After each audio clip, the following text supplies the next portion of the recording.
Let us continue with the analysis of the allylic bromination. So in the case of the cyclohexene, we saw that the generation of the initial radical will take place more easily on the carbon atom that is immediate neighbor of the carbon-carbon double bond. Why?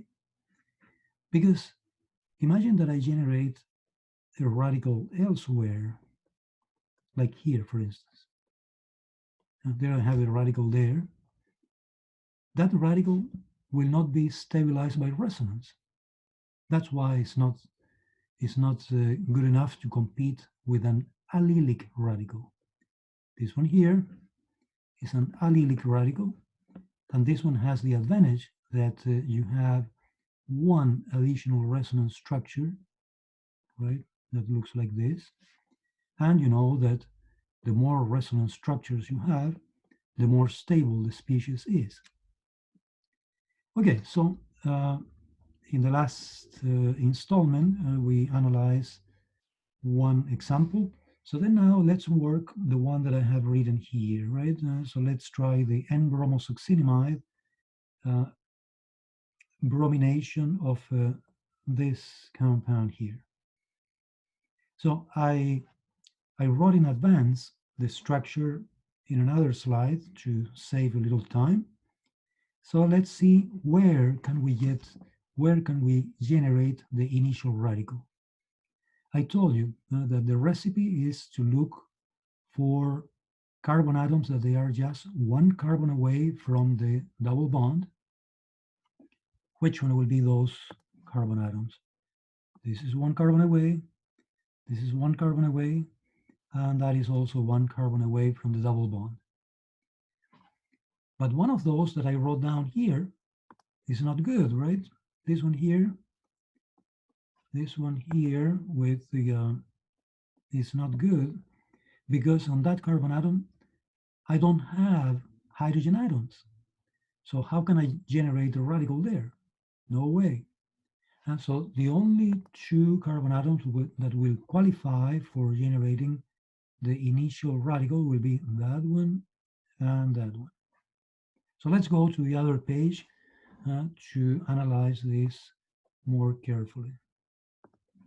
So there we have. We have the initial structure, and we say that we can generate a radical here. And then the other resonance structure, I'm sorry, let me just write it down in a separate structure. So I can generate a radical here.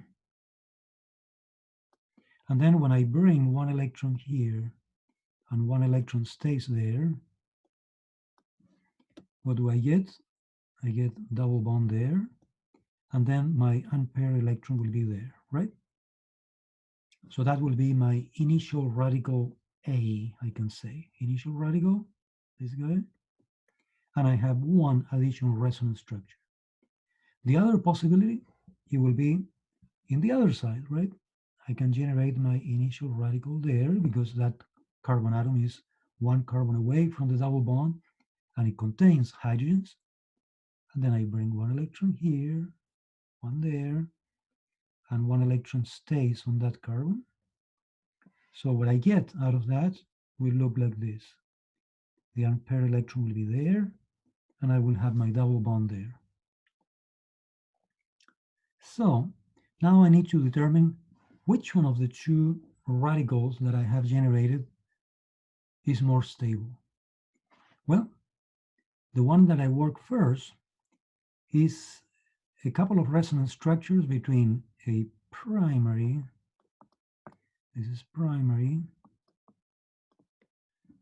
and a secondary. While the second one that I generated is a couple of resonance structures between a secondary and a tertiary. So this is particularly good, right? So I would say that the majority of the product that we'll obtain will be derived from the initial radical B, right?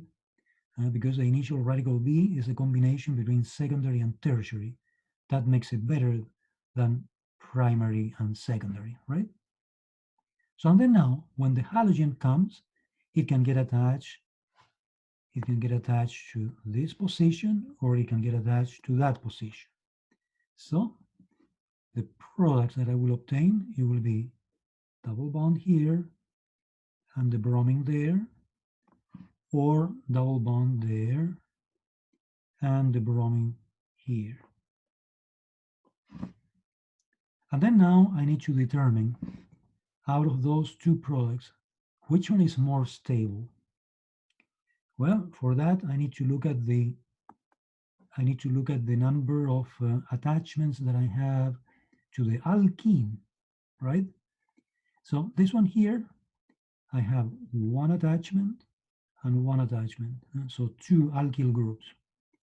So that is a di-substituted alkene, di-substituted. While the other one, how many alkyl groups I have? I have 1, 2, 3. So that one there is a tri-substituted. So that is more stable.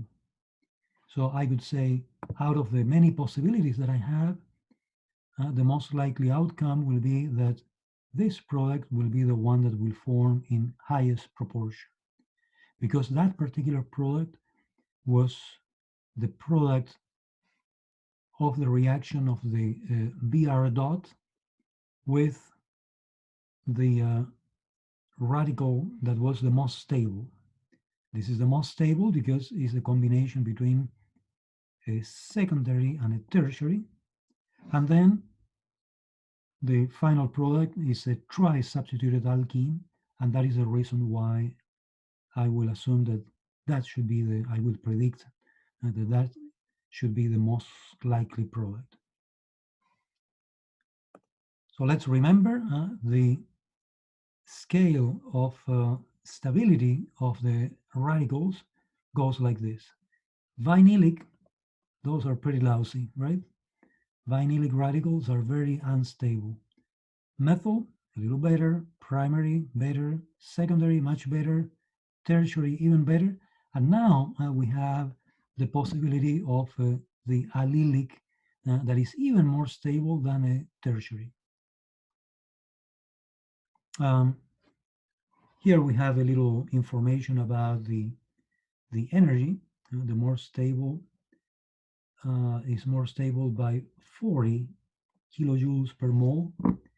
And how important is that number? Well, so we can compare some energies that we have learned before.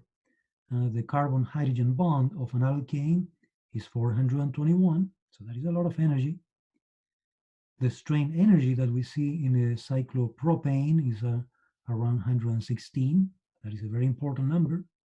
And then the barrier between the conformations of a butane, between an eclipse and an anti, that is 19.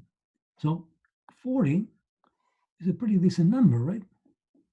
And so that's why we need to look at that, at the stability of the allylic system with respect. Usefulness of the reaction for preparing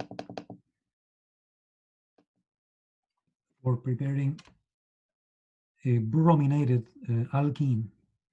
Well, here we have a very useful reaction. We can prepare from cyclohexene.